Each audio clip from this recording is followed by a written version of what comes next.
इधर दिल्ली के मुख्यमंत्री केजरीवाल का बड़ा बयान सामने आया। सिसोदिया पर झूठी एफआईआर दर्ज की गई है। ये कह रहे हैं मुख्यमंत्री केजरीवाल, सिसोदिया के घर सीबीआई को कुछ नहीं मिला है।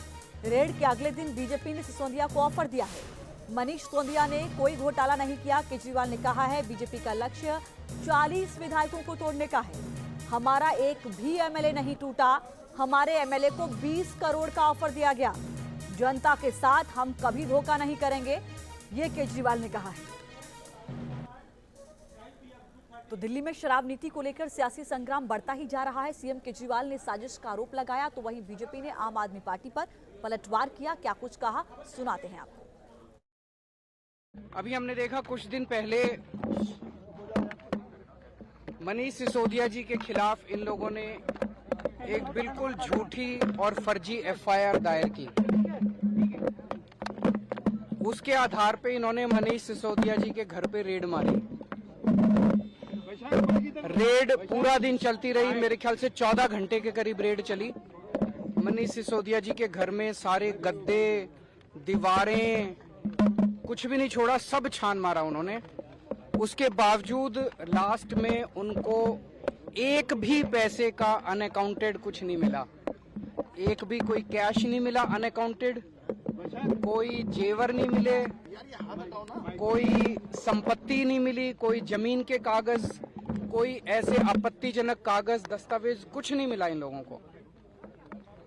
हम ये सोच रहे थे कि ये क्यों किया इन लोगों ने। उन्हें पता है कि मनीष सिसोदिया एक बहुत ही ईमानदार, देशभक्त आदमी है। मनीष सिसोदिया जी ने देश के बच्चों के लिए, उनका भविष्य बनाने के लिए बहुत शानदार काम किया। फिर हम सोच रहे थे क्यों किया। वो तब समझ में आया जब रेड के अगले दिन इन लोगों ने संदेश भेजा मनीष सिसोदिया जी को कि आप अरविंद केजरीवाल जी को छोड़ दीजिए, आम आदमी पार्टी को छोड़ दीजिए, आम आदमी पार्टी को तोड़ के कुछ विधायकों को लेके हमारे साथ आ जाइए। हम केजरीवाल जी की सरकार गिरा के आपको सीएम बना देंगे और हम आपके सीबीआई के और ईडी के सारे केसेस खत्म कर देंगे। मैं समझता हूं मैंने पिछले जन्म में कुछ पुण्य किए होंगे। मैं समझता हूं मैं बहुत सौभाग्यशाली हूं कि मुझे मनीष सिसोदिया जी जैसे साथी मिले।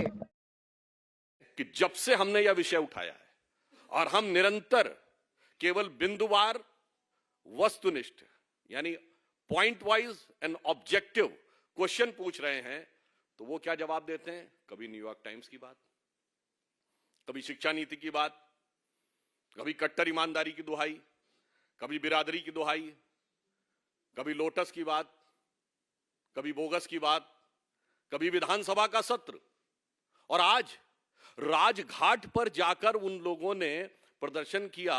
मैं ये बताना चाहता हूं, ये भारत की राजनीति का अद्भुत उदाहरण है। राष्ट्रपिता महात्मा गांधी, जो शराब के पूर्णतः विरुद्ध माने जाते हैं, इस देश में ऑफिशियली उनके जन्मदिन ड्राई डे माना जाता है, और शराब में एक पौवे के बदले दूसरा पौवा देने की नीति बनाने वाले लोग जाके राजघाट पे महात्मा गांधी की समाधि पे अपनी सत्यता की दुहाई दे रहे हैं। इससे समझ में आता है, मतलब कहना नहीं चाहिए, अगर ऑन द लाइटर नोट कहें तो भाई ये मुफ्त की रेवड़ी तो बांट रहे थे, पर रेवड़ी के पेड़े सबसे ज्यादा बेवड़े पा रहे थे। ऐसा उदाहरण जिस पार्टी ने प्रस्तुत किया, वो जाके राजघाट के ऊपर बापू की समाधि पर ये कहे, तो हम उनसे कहना चाहते हैं, मान्यवर सर, आपकी सरकार पर आंच नहीं है, आपकी साख पर आंच है।